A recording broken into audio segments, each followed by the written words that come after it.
같이 기도합니다.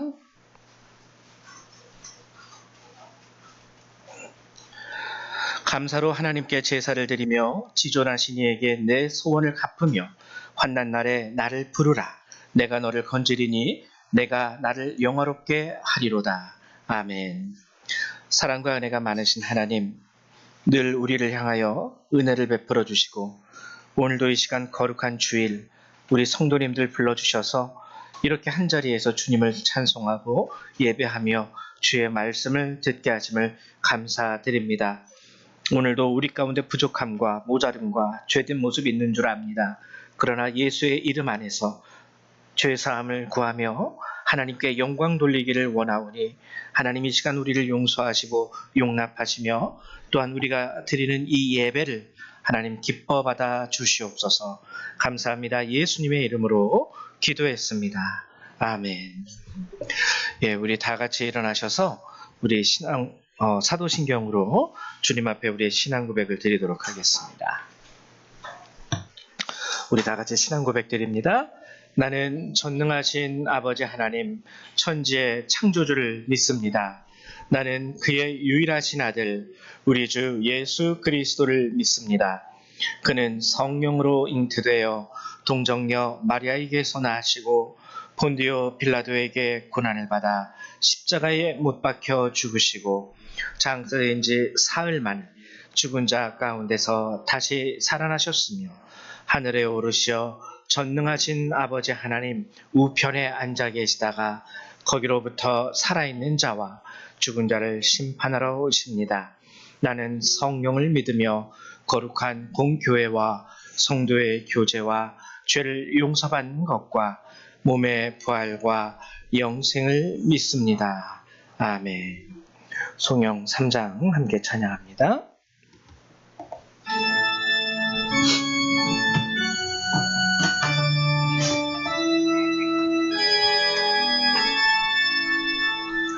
성부 성자와 성령 찬송과 영광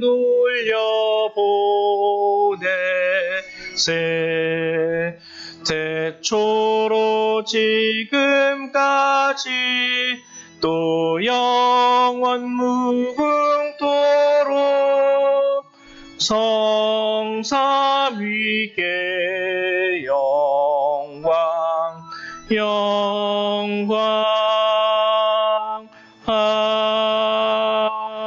아멘.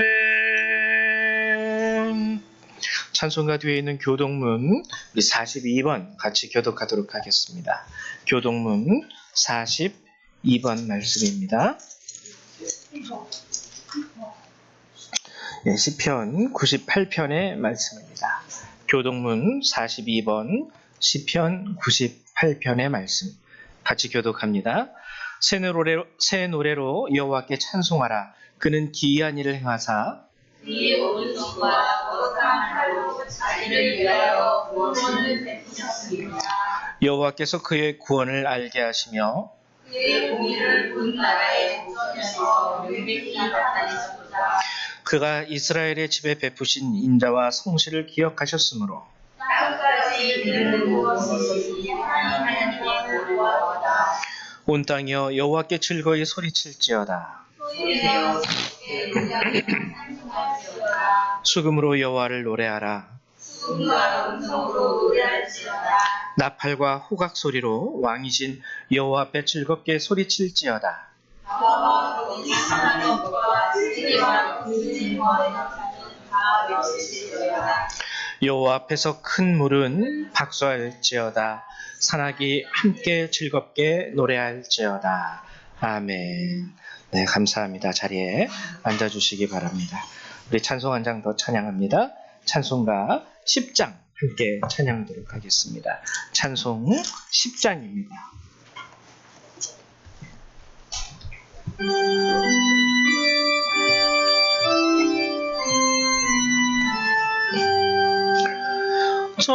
전능왕 오셔서 주 이름 찬송케 하옵소서. 영광과 권능의 성부여 오셔서 우리를 다스려 주옵소서. 강생한 성자여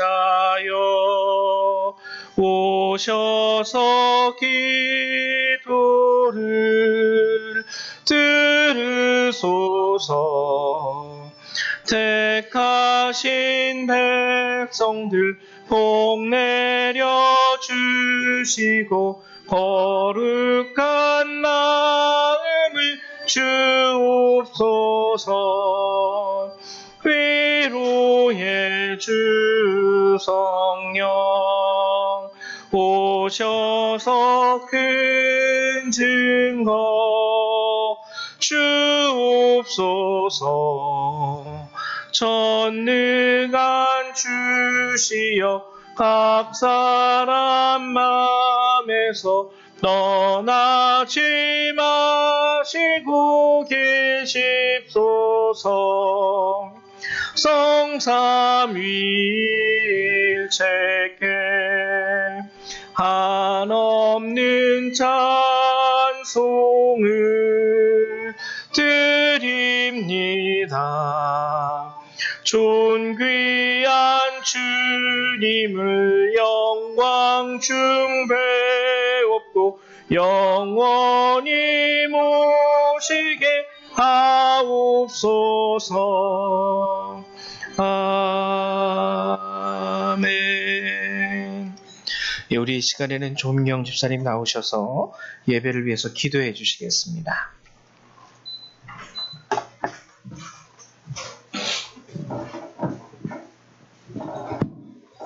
기도드리겠습니다.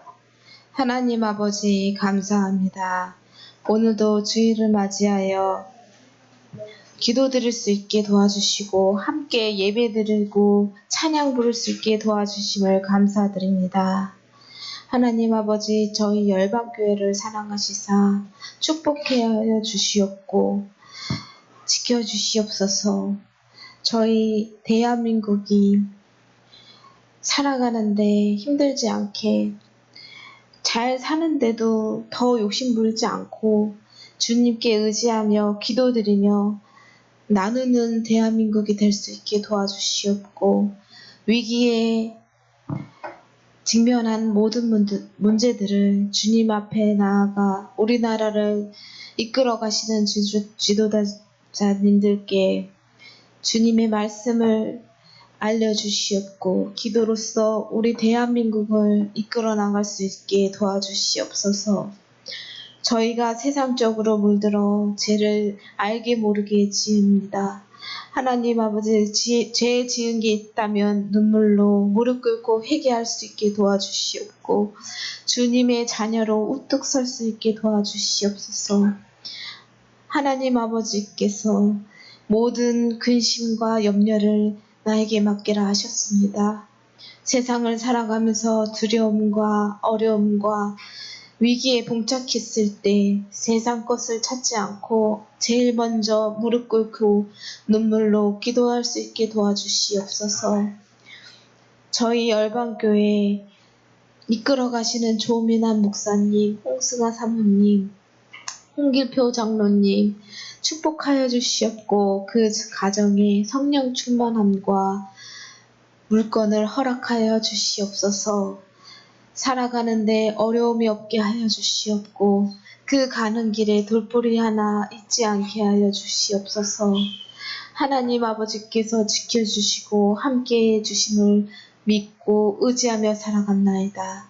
하나님 아버지 저희 열방교회 부흥의 역사가 있게 하여 주시옵고 염려가 없게 하여 주시옵소서. 주님 품 안에서 기쁨으로 찬양하고 기도할 수 있게 도와주시옵고 저희 아프신 권사님 건강 허락하여 주시옵소서. 그리고 저희 집사님, 권사님, 집사님, 성도님들 그리고 그 자녀들 육체의 건강이 힘들고 병이 있다면 주님의 손길로 씻은 듯이 낫게 하여 주시옵고 자라나는 아이들 공부가 어렵다면 주님 지혜를 주시사 공부할 때에 평안을 주시옵고 집중할 수 있게 도와주시옵소서. 살아가는 데에 지혜를 주님이 주시옵고 그 가는 길에 어둠이 비치지 않게 하여 주시옵소서. 유혹에 강건하게 하여 주시옵고 두려움에 주님이 함께 하심을 믿고 담대히 자라나는 주님의 자녀들로 일으켜 주시옵소서. 하나님 아버지 주일을 맞이하여 예배드립니다.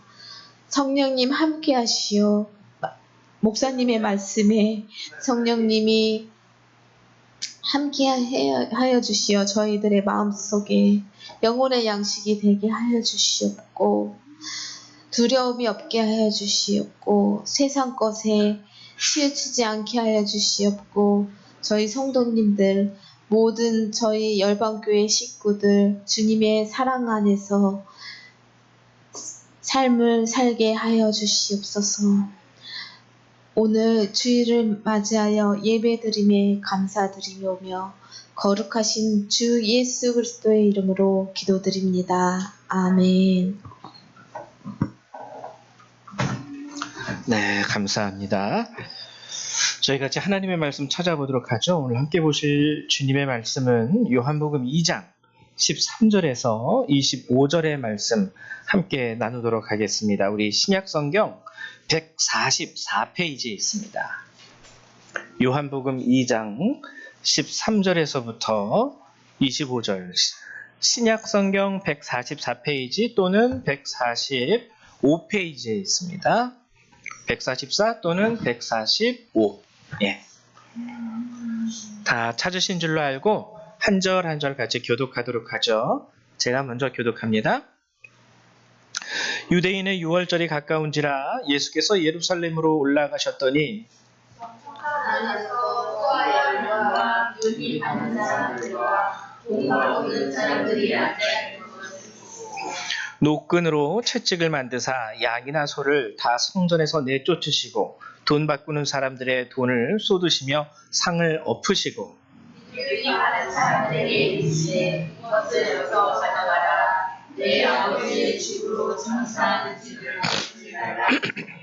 제자들이 성경 말씀에 주의 전을 사모하는 열심이 나를 삼키리라 한 것을 기억하더라. 이에 유대인들의 여자가 주께 말하기를 내가 이런 일을 하니 승소를 우리에게 물리리라. 예수께서 대답하여 이르시되 너희가 이 성전을 헐라 내가 사흘 동안에 일으키리라. 유대인들이 내가 3일 동안에 일으키리라. 그러나 예수는 성전된 자기 육체를 가리켜 말씀하신 것이라. 죽은 자 가운데서 살아나신 후에야 제자들이 이 말씀하신 것을 기억하고 성령과 예수께서 하신 말씀을 믿었더라. 6월절에 예수께서 예루살렘에 계시니 많은 사람이 그의 행하시는 표적을 보고 그의 이름을 믿었으나 예수는 그의 몸을 끄기를 이는 친히 모든 사람을 아시니요. 또 사람에 대하여 누구의 증언도 받으실 필요가 없었으니 이는 그가 친히 사람의 속에 있는 것을 아셨음이니라. 아멘.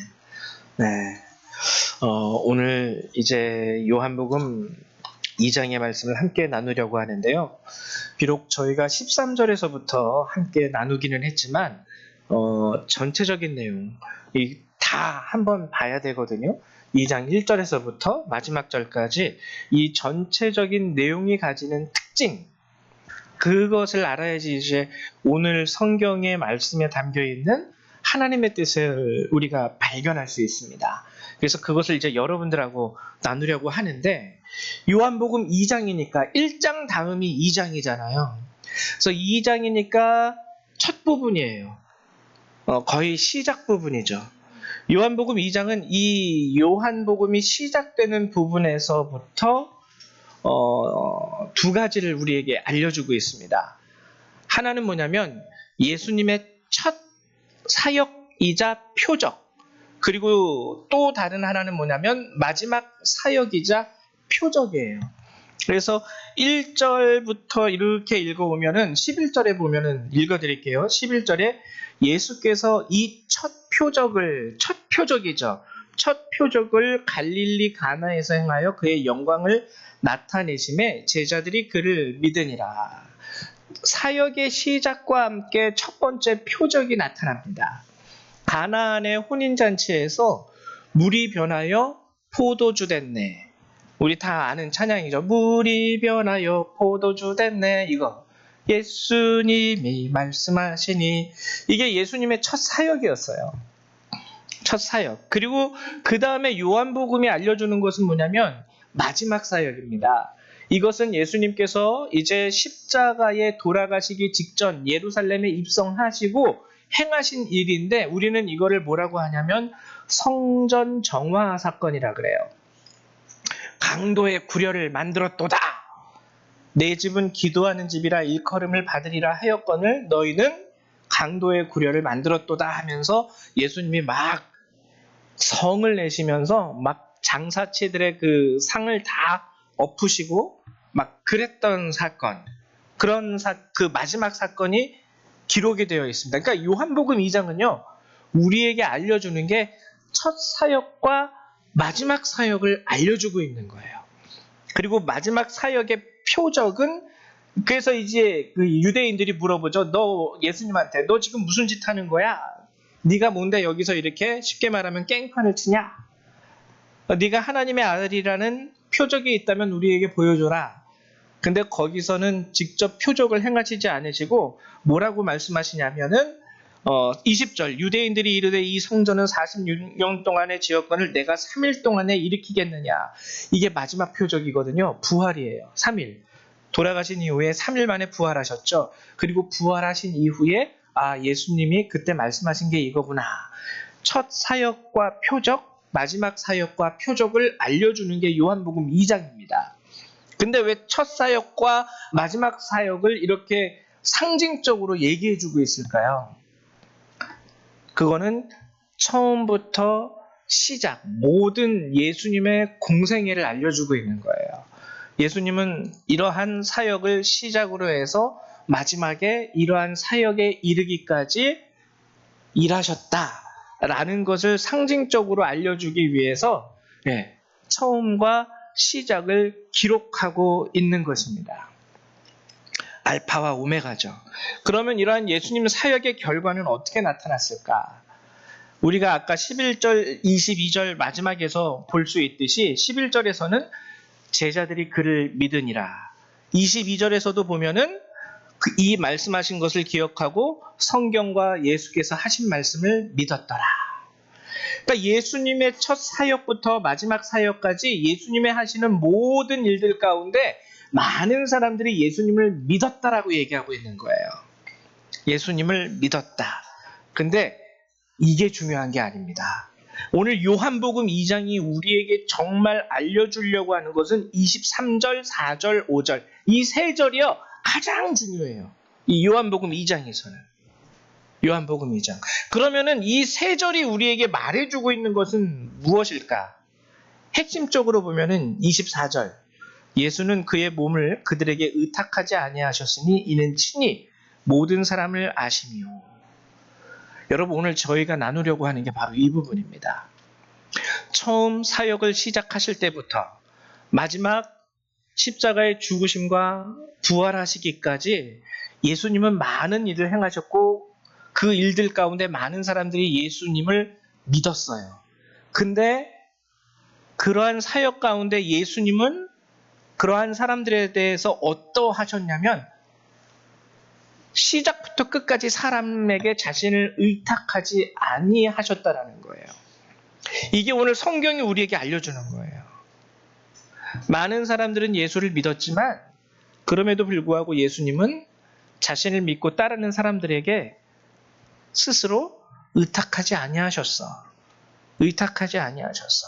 이 말을 우리에게 전해주고 있는 겁니다. 네, 여러분, 이 말이요 얼핏 보면 좀 서운해요. 여러분들도 아마 그런 경험이 있으셨을 것 같은데 우리 보통 중고등학생 정도 됐을 때 감수성이 예민해지고 이제 중고등학교가 되면은 비로소 이제 조금씩 이제 어떠한 인간관계, 사회적 관계가 맺어지거든요. 그때에 이제 가장 친한 친구들도 생기고 또 어렸을 때는 친해 보이듯 했으나 점점 커가면서 성향이 다름으로 인하여 멀어지는 친구들도 있어요. 이게 중고등학교 때 일어나는 자연스러운 인간의 현상입니다. 근데 친해지는 친구가 생기면은 무슨 일이 일어나냐면 모든 것을 다 공유해요. 서로가 서로를 신뢰하기 때문에 정말 단짝 친구. 그러면 마음에 있는 거 다 얘기하죠. 비밀 한 점 없이. 걔한테 가서는 엄마 아빠나 뭐 친구, 다른 친구나 동생이나 형제들한테도 얘기 안 하는 거를 그 친구한테는 합니다. 비밀을 다 털어놔요. 근데 가끔 가다가 우리가 토라지는 경우가 있죠. 언제 토라집니까? 나는 다 얘기했는데 쟤는 나한테 얘기 안 해줘. 그러면 이제 그때부터는 서운해지죠. 야, 나는 내 마음속에 있는 모든 비밀을 다 너한테 누구를 짝사랑한다라는 얘기까지 다 너한테 하는데 너는 누구 좋아해? 물어보면 나한테 다 숨기더라 하면서 서운해합니다. 서운해해요.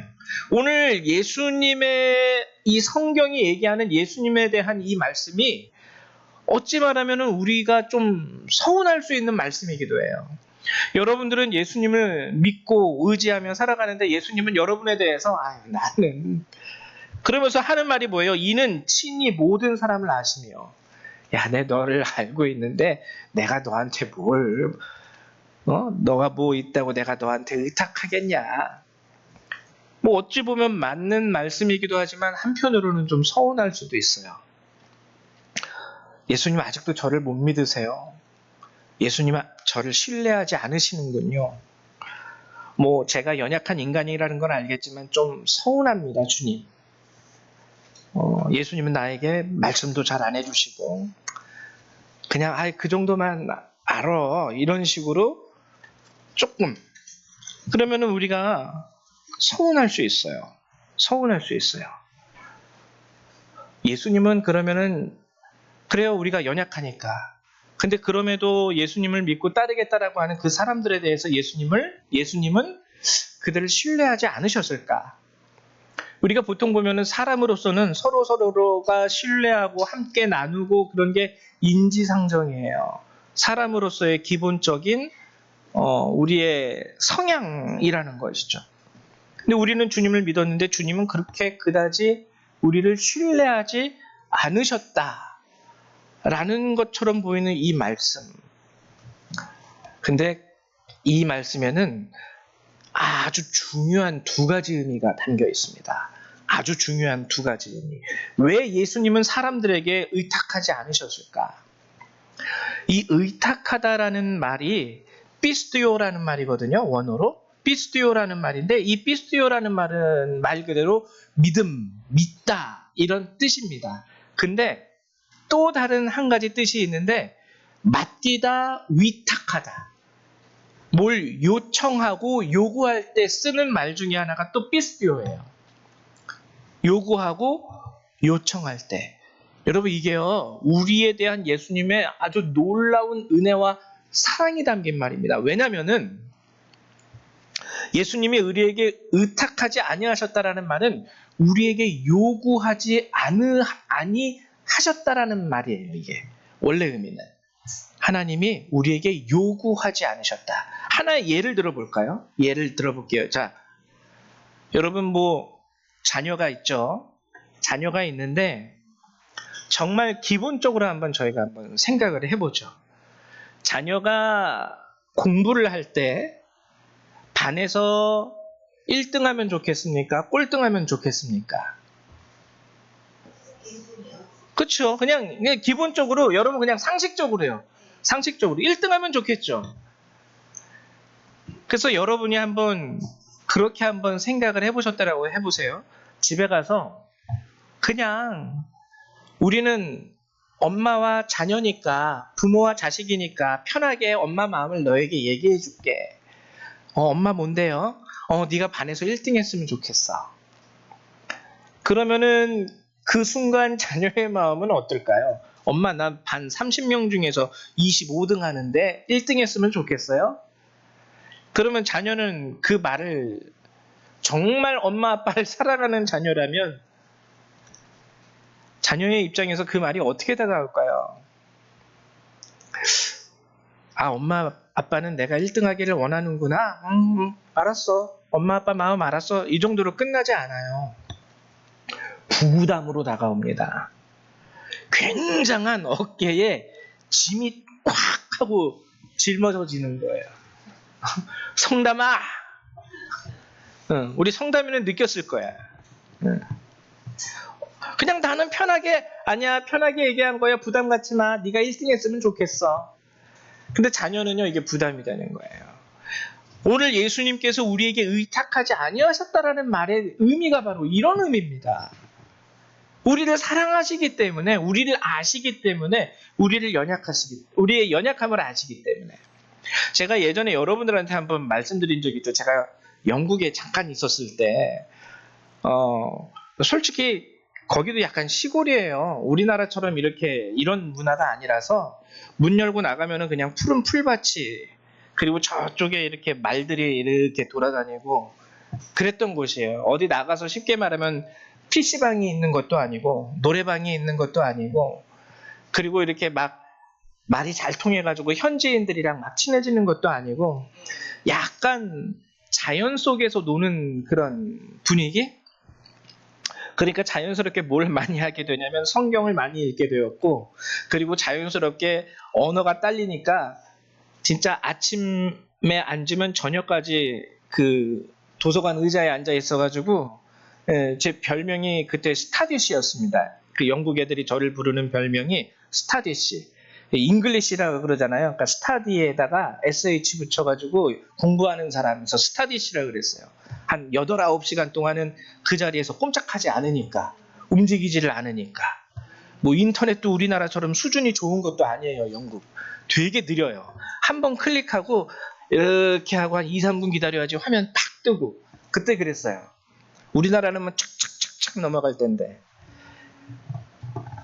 그러다 보니까 이제 기도를 하게 되고, 기도를 하다 보니까 자연스럽게 하나님과의 관계 가운데서도 가까워진 거예요.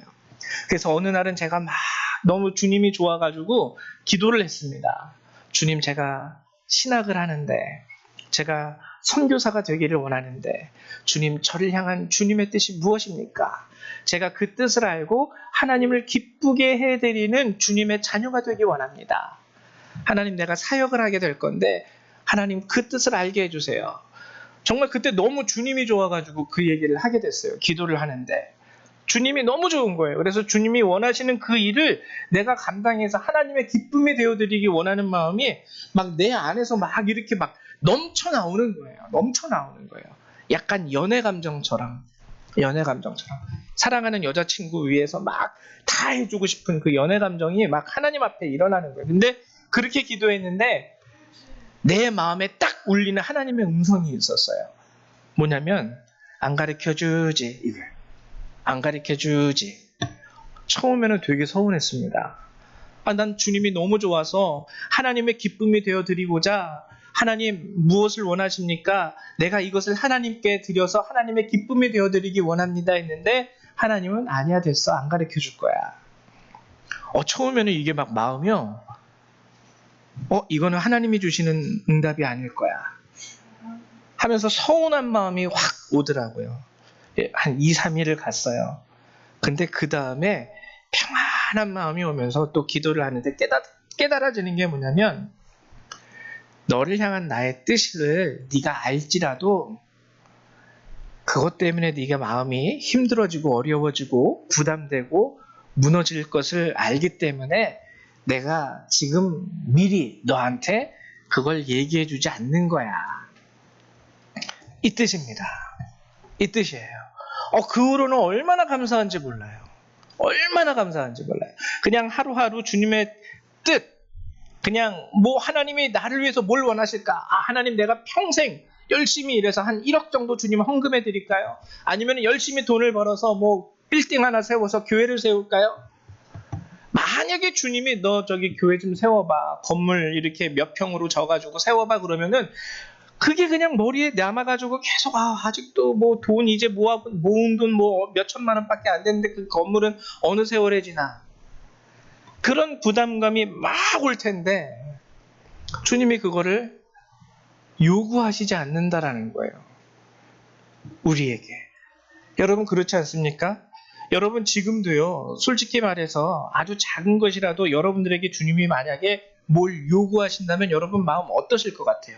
야, 너 내가 그렇게 축복해줬는데 너 11조도 안 하고, 막 주님이 여기서 막 그런 말씀하시면은 마음이 어떠실 것 같아요? 요만한 것 가지고도 토라질 수밖에 없는 게 우리 인간들의 마음이에요. 근데 주님은 요구하시지 않는다라는 거예요. 그냥 나는 너에게 은혜 베풀어 줄게. 그냥 나는 너를 사랑하기 때문에 너를 품에 안아줄게. 주님, 그럼 나는 주님 뭐 해드릴까요? 엄마, 아빠, 내가 뭐 해줄까? 그렇다고 해서 여러분들이 아이들한테 얘기한다고 해서 그거 가지고 재촉하시지는 않잖아요. 너 기억해? 너 1학년 때 엄마한테 이거 해준다며. 대학교 졸업하면 엄마한테 명품백 하나 사준다고 했는데 언제 사줄 거야? 벌써 졸업한 지가 3년, 4년, 5년, 6년이 지났어. 이런 부모 없잖아요. 오늘 본문의 마음이 그거예요. 그러니까 예수님 사역 시작에서부터 예수님 사역 끝까지 주님은 우리를 위하여 그 많은 기사와 이적을 베푸시고 은혜를 베푸셨지만 그 어떠한 한순간도 우리에게 요구한 적이 없다라는 것을 알려주는 것이 오늘 요한복음 2장 말씀의 핵심이라는 겁니다. 얼마나 은혜스러운 말씀이에요. 정말 하나님 우리에게 부담을 주지 않으시는구나. 물론 하나님이 말씀으로 우리에게 말씀하셨긴 했습니다. 율법처럼 내 앞에 나오는 자는 이리이리 저리저리, 하나님의 자녀로 살아가는 자는 이렇게 저렇게 미워하지 않고 원수를 사랑하고, 여러 말씀을 주셨어요. 근데 개인적으로 우리가 뭘 해야 된다라는 것에 대한 의탁은 우리에게 주지 않으셨습니다. 이것이 오늘 첫 번째 뜻이에요. 그럼 예수님은 혼자 외롭게 살아가셨을까요? 혼자 외롭게 살아가셨을까? 이제 이 요한복음 2장이 우리에게 알려주는 두 번째 뜻이 여기서 나옵니다.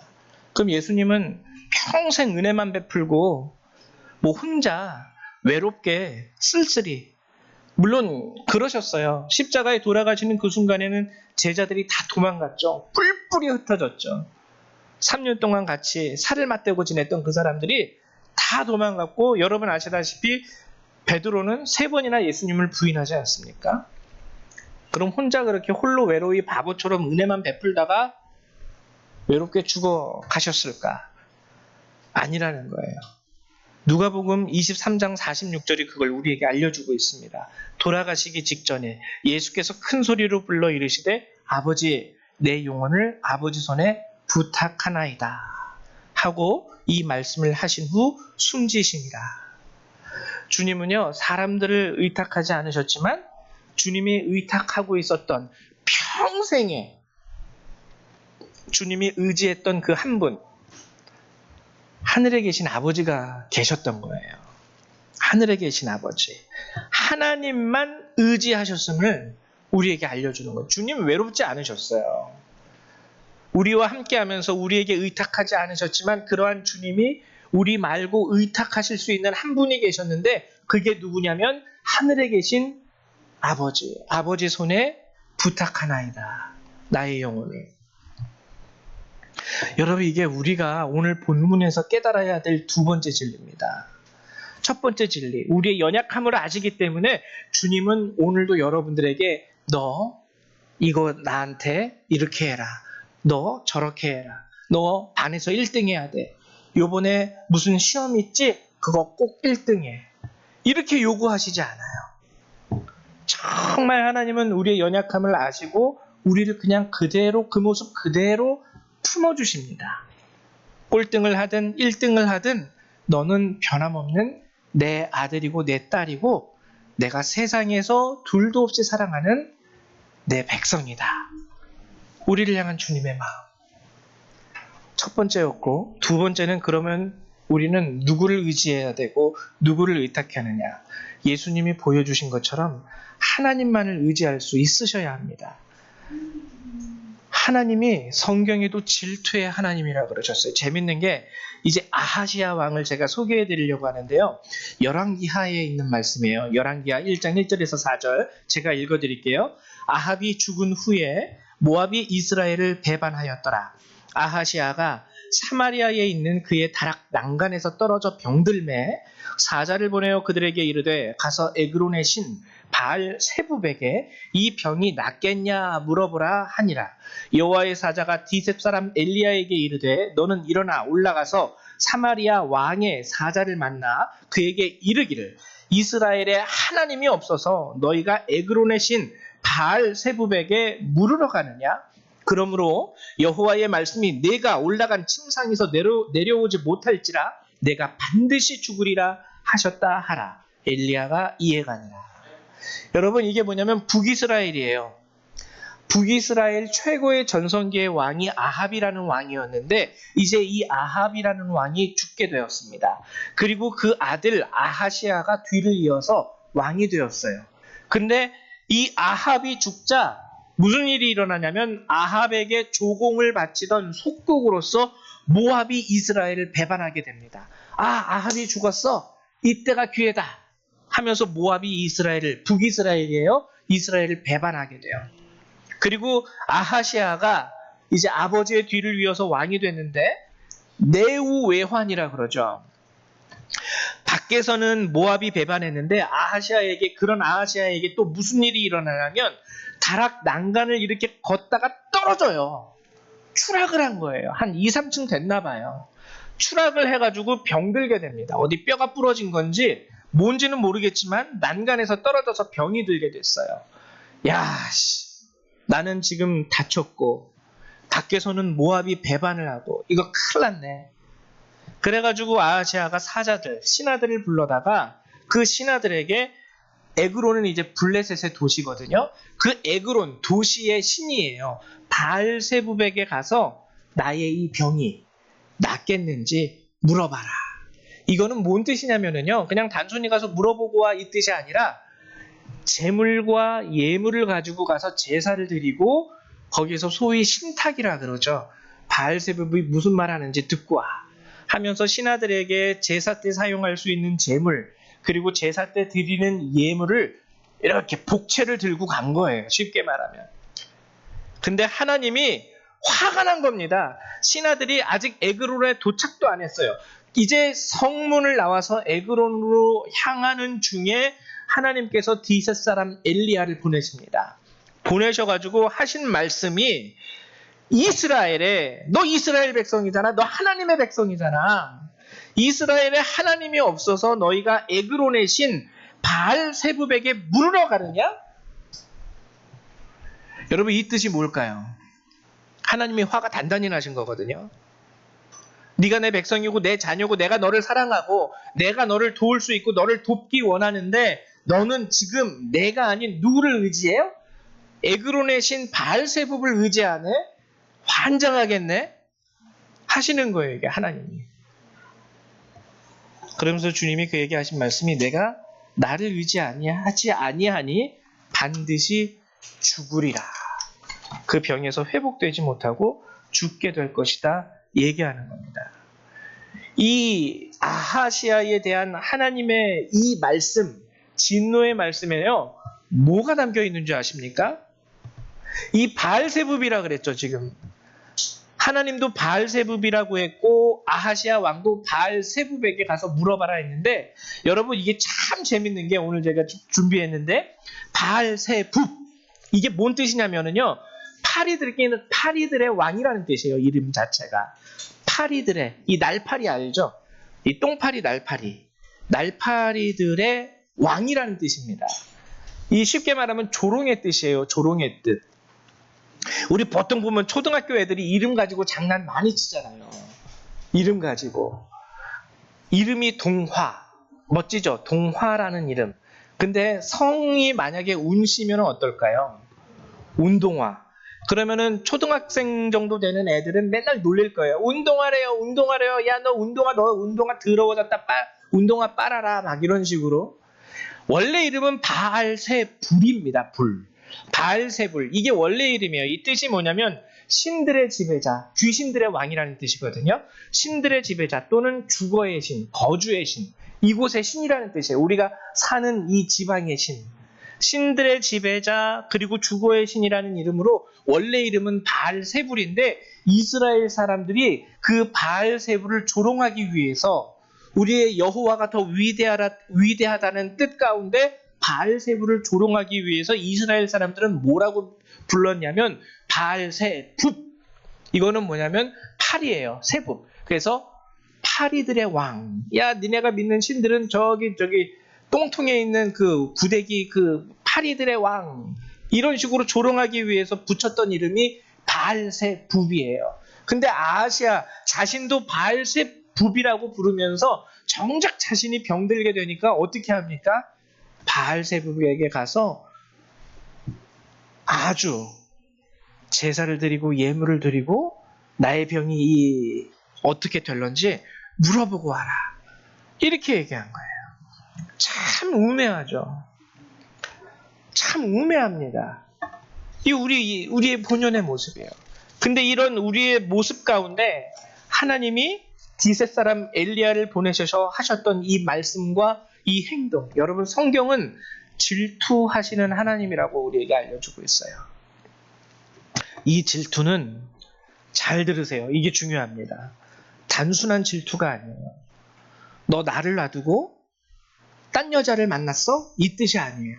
이건 뭐냐면 우리를 정말 온 마음으로 우리를 돕기 원하시는 하나님의 마음이 표현된 질투입니다. 하나님의 마음이 표현된 질투. 그래서 여러분 잘 아셔야 돼요. 정말 하나님은요, 여기 지금 이 자리에 앉아 계신 한 분 한 분을 너무나도 돕기 원하시는 거예요. 너무나도. 그냥 도와주세요 할 때, 그래, 알았어. 내가 한번 도와줄게. 이게 아니라, 하나님이 그걸 너무 막 이기시지 못할 정도로 스스로 간절히 우리를 돕기 원하시는 거예요. 스스로 간절히. 우리가 인생이라는 걸 아시기 때문에.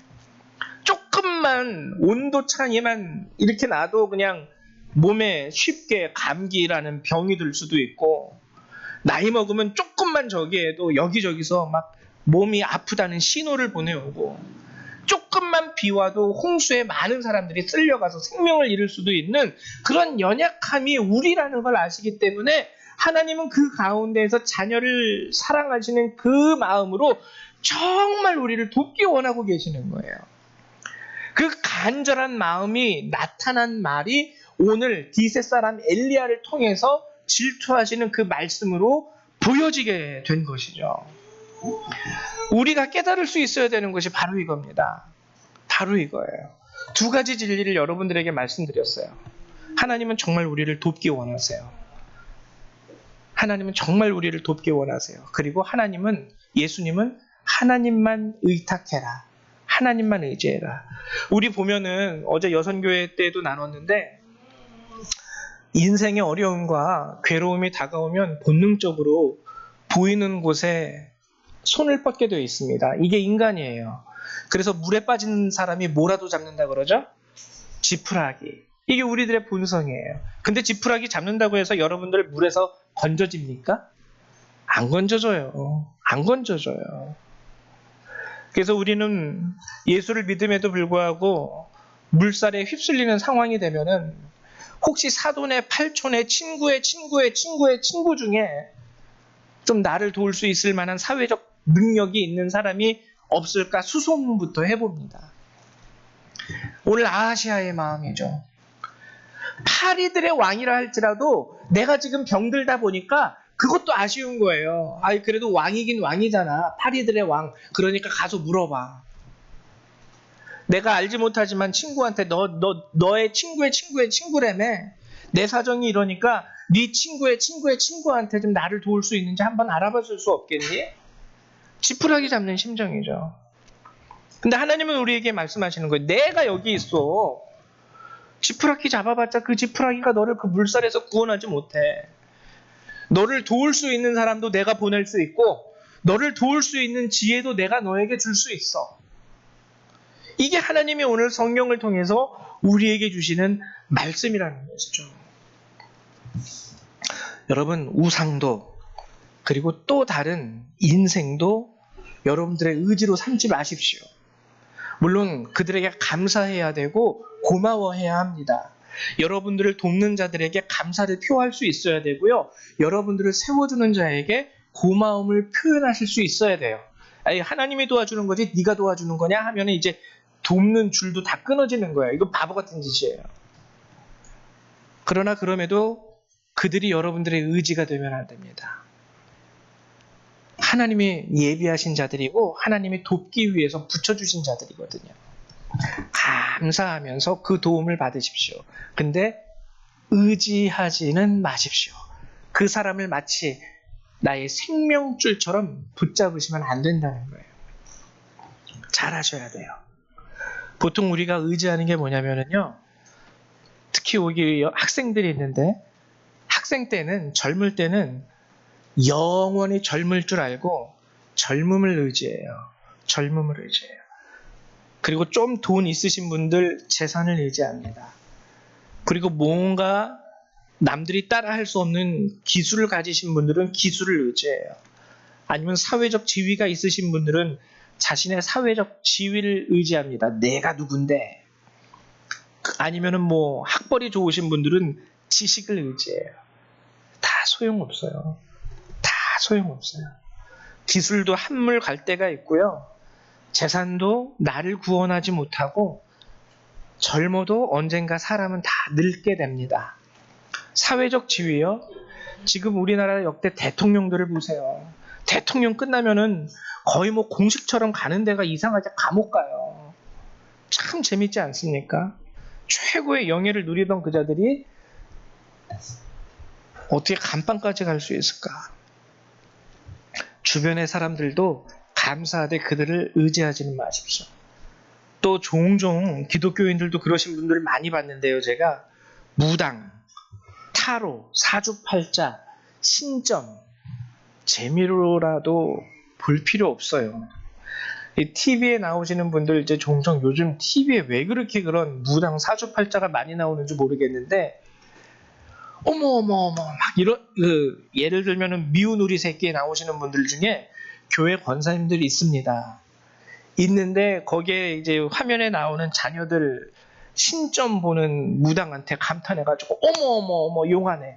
그런 거 보면 속으로요. 저 권사님이 돈에 환장을 하셨구나. 하나님이 살아계시는데 오늘 출연료 받겠다고 저기서 무당한테 감탄하고 계시네. 막 이런 거 보면은 목회자이기 때문에 속에서 좀 끌어오릅니다. 끌어올라요. 여러분은 그러지 않았으면 좋겠어요. 여러분들을 향한 주님의 말씀이 가장 간절하게 표현되어 있는 성경의 구절이 있습니다. 제가 읽어드릴게요. 이사야 40장 27절에서 31절의 말씀입니다. 야곱아, 어찌하여 내가 말하며 이스라엘아, 내가 이르기를 내 길은 여호와께 숨겨졌으며 내 송사는 내 하나님에게서 벗어난다 하느냐? 너는 알지 못하였느냐? 듣지 못하였느냐? 영원하신 하나님 여호와 땅 끝까지 창조하신 이는 피곤하지 않으시며 곤비하지 않으시며 명철이 한이 없으시며 피곤한 자에게는 능력을 주시며 무능한 자에게는 힘을 더하시나니 소년이라도 피곤하여 곤비하며 장정이라도 넘어지며 쓰러지되 오직 여호와를 앙망하는 자는 새 힘을 얻으리니 독수리가 날개치며 올라감 같을 것이요 다른 박질하여도 곤비하지 아니하겠고 걸어가도 피곤하지 아니하리로다. 하나님이요 스스로 자신을 어필하는 거예요. 여러분들에게 내가 너를 도울 수 있어. 내가 너를. 나는 잠도 안 자. 나는 24시간 너를 지키는 자야. 나는 힘도 넘쳐나. 피곤하지도 않고 지치지도 않아. 저도 애들 보다 보면 막 피곤해가지고요. 가끔 가다가는 솔직히 말하면은 저희 집사람이 여보 하는 소리가 정말 듣기 싫을 때가 있어요. 아, 왜? 왜냐면 피곤하니까. 아, 또 뭐 해야 되는데 내가. 피곤함 가운데. 근데 하나님은 그렇지 않다라는 거예요. 하나님은 그렇지 않다는 거예요. 그 마음이 오늘 이사야서에 나타나 있는 거예요. 여러분들에게 부탁드리는 것은 여러분 예수님처럼 사람을 의탁하기보다 주님만을 의탁하시면서 여러분들의 평생을 살아가십시오. 그리고 두 번째 부탁드리는 것은 이 하나님의 마음을 여러분들이 알아서 하나님을 의지하십시오. 어렵고 힘들고 두렵고 괴롭고 아프고 슬픈 거 있을 때 하나님 도와주세요 라고 할 수 있으셔야 된다는 거예요. 사람을 찾기 이전에. 그렇게 여러분들이 하나님을 찾으면은 여러분들을 능히 도와줄 수 있는 사람, 여러분들과 함께 할 수 있는 사람 다 보내주시고 붙여주시고 그 안에서 함께함으로 일어설 수 있게 분명히 도우세요. 그래서 여러분들이 간절히 바라는 것은 이러한 하나님의 은혜를 입으시면서 평생 하나님의 도우심 가운데 살아가실 수 있는 저와 여러분 되시기를 주님의 이름으로 축원을 드립니다. 우리 하나님의 말씀을 같이 낭독하는 시간 갖도록 할게요. 먼저 이사야 2장 22절의 말씀입니다. 함께 나누도록 하죠. 시작. 너희는 인생을 의지하지 말라. 그의 호흡은 코에 있나니 새말 가치가 어디에 있느냐. 호흡 여러분 그렇죠? 여러분 오늘까지 살아오시면서 들숨 날숨이라고 그러죠? 호흡 몇 번 하셨어요? 이거 세는 사람 하나도 없죠? 세말 가치가 없다. 이거는 뭐냐면 호흡이 짧은 사람이든 즉 어린 사람이든 호흡을 수십만 번 한 즉 나이 든 사람이든 우리 보통 야 이거 내가 몇 번 해봤는 줄 알아? 아야 이거 이제 누워서 떡 먹기야 뭐 이런 거 있잖아요. 그런 표현. 태어나서부터 지금까지 야 내가 이 연필을 몇 번 만들어 봤는 줄 알아? 이제는 눈 감고도 그냥 연필 만들 수 있어. 근데 하나님은 뭐라고 얘기하시냐면 호흡 10번 한 사람이든 태어나서 수십만 번 호흡한 사람이든 야 나는 수십만 번 호흡을 해봤기 때문에 물속에 들어가서도 나는 1시간 동안 숨 안 쉬고도 살 수 있어 하는 사람은 하나도 없잖아요. 호흡을 수십만 번 수백만 번 해도요 갓 태어난 아이랑 같이 물속에 들어가면 5분 이상 못 견디는 게 사람입니다. 5분 이상 지나가면 벌써 뇌에 산소가 공급되지 않기 때문에 죽어요. 위험해요. 하나님이 그걸 말씀하시는 거예요. 호흡 10번을 했든 수십만 번을 했든 그거 새말 가치가 있니? 물속에 들어가면 어차피 5분 안에 못 나오면 니들 다 죽는 목숨이야. 인생을 의지하지 마. 자, 그 다음에 잠언 9장 25절의 말씀 시작. 사람을 두려워하면 올무에 걸리게 되거니와 여호와를 의지하는 자는 안전하리라. 여호와를 의지하십시오. 사람을 두려워한다라는 것은 사람을 의지한다라는 거예요. 사람을 의지하지 마십시오. 그리고 시편 9장 10절 시작. 여호와여 주의 이름을 아는 자는 주를 의지하오리니 이는 주를 찾는 자들을 버리지 아니하심이니이다. 마지막 로마서 8장 26절의 말씀 시작. 이와 같이 성령도 우리의 연약함을 도우시나니 우리가 마땅히 빌 바를 알지 못하나 오직 성령이 말할 수 없는 탄식으로 우리를 위하여 친히 간구하시느니라. 우리를 돕기 위해서요 어떻게 기도하냐면 말할 수 없는 탄식으로 성령님도 우리를 돕기 위하여 우리의 연약함을 돕기 위하여 친히 간구하신다는 거예요. 여러분들을 향한 이 하나님의 사랑을 여러분들이 마음에 새기고 주님과 함께 동행하실 수 있는 분 되시기를 축원드립니다. 우리 이 시간 같이 기도하는 시간 잠깐 갖도록 할게요. 기도할 때 주님 제가 신앙생활하면서 아시아처럼 주님이 아닌 사람들을 의지했던 모습 용서해 주십시오. 오늘 나를 위하여 나의 연약함을 위하여 말할 수 없는 탄식으로 간구하시는 성령의 은혜를 내가 하루하루 느끼며 살아갈 수 있도록 도와주세요. 함께 기도하도록 하겠습니다. 사랑과 은혜가 많으신 하나님 감사드립니다. 하나님 정말 우리를 위하여 말할 수 없는 탄식으로 오늘도 기도하시고 우리를 돕기 위하여 간절한 마음으로 우리를 바라보시는 주님. 하나님 이제 저와 우리 모든 열방의 성도님들이 우리를 돕기 원하시는 그 주님의 이름을 부르짖게 하여 주시옵소서. 힘들고 어려울 때, 두렵고 괴로울 때 우리가 사람을 찾기 이전에 주님의 이름을 부르짖으며 주님의 도우심을 구할 수 있는 자가 될 수 있도록 도와주시옵소서. 또한 아버지, 무엇보다도 이곳에 있는 우리 학생들을 위해서 기도합니다.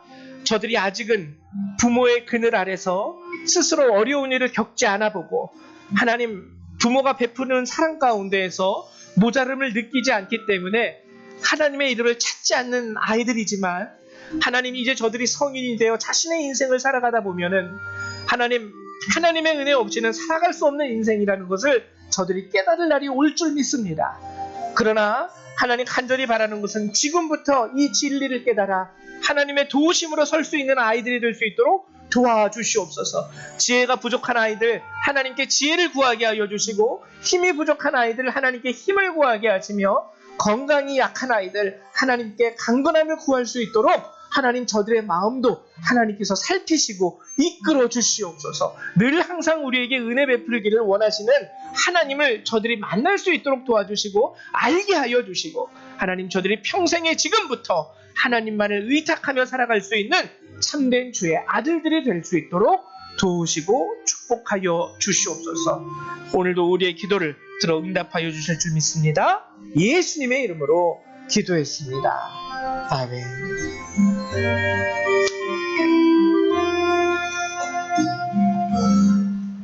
네, 우리 이 시간에는 찬송 426장 함께 찬양하시면서 우리 준비하신 예물 하나님 앞에 드리도록 하겠습니다. 426장입니다.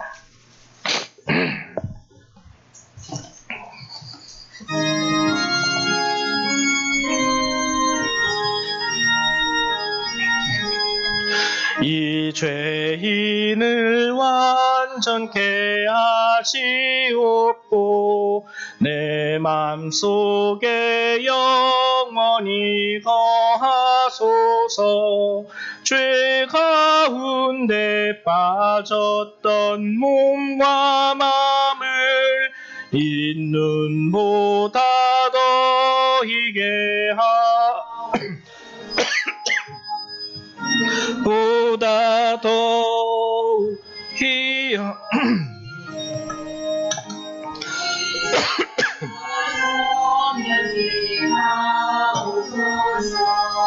저 보좌에 앉으신 주 예수여, 주께 드리니 받으소서.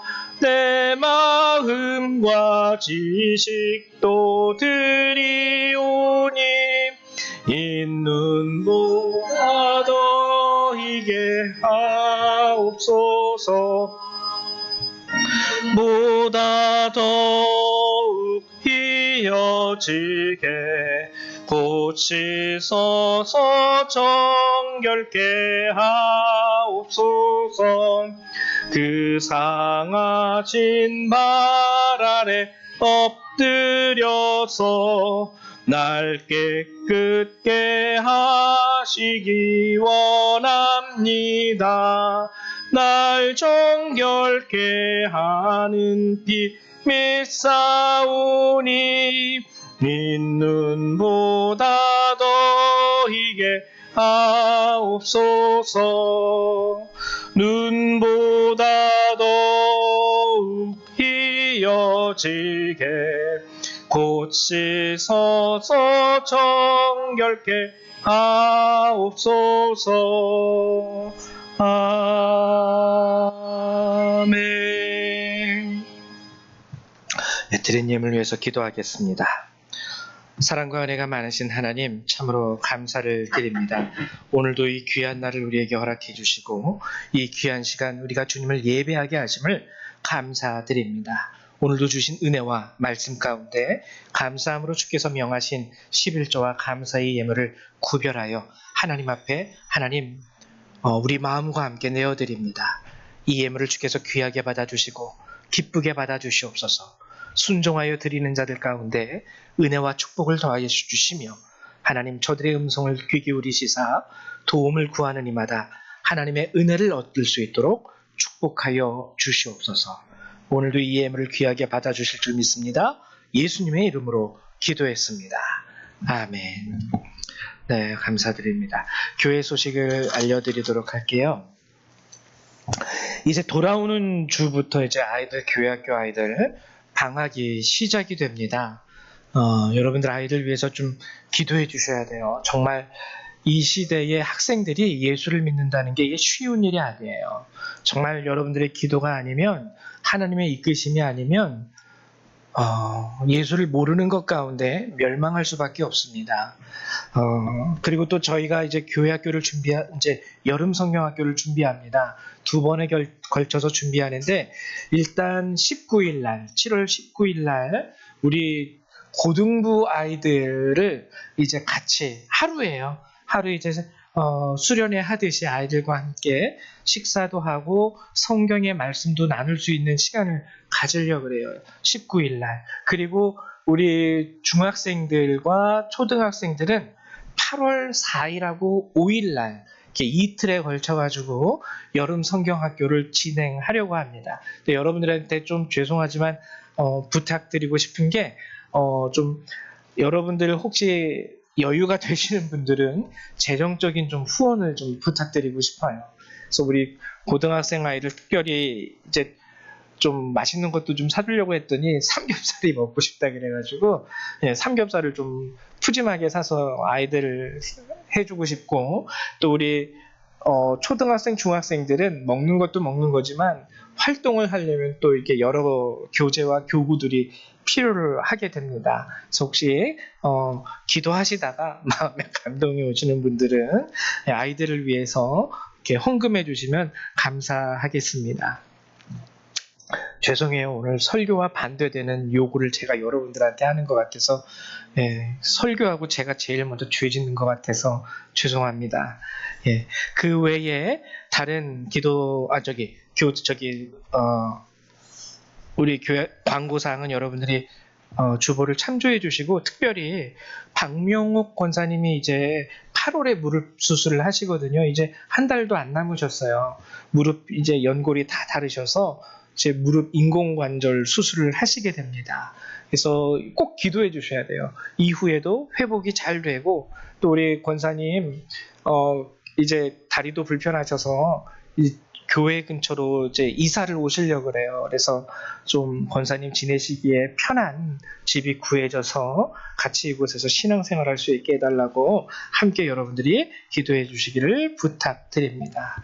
우리 다 같이 일어나셔서 찬송 1장 함께 찬양하시고, 우리 축도로 예배를 마치도록 하죠.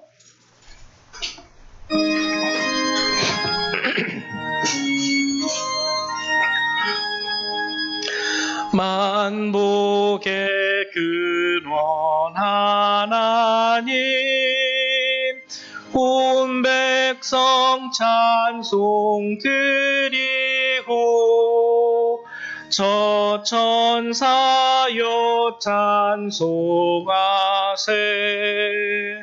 찬송 성부 성자 성령 아멘.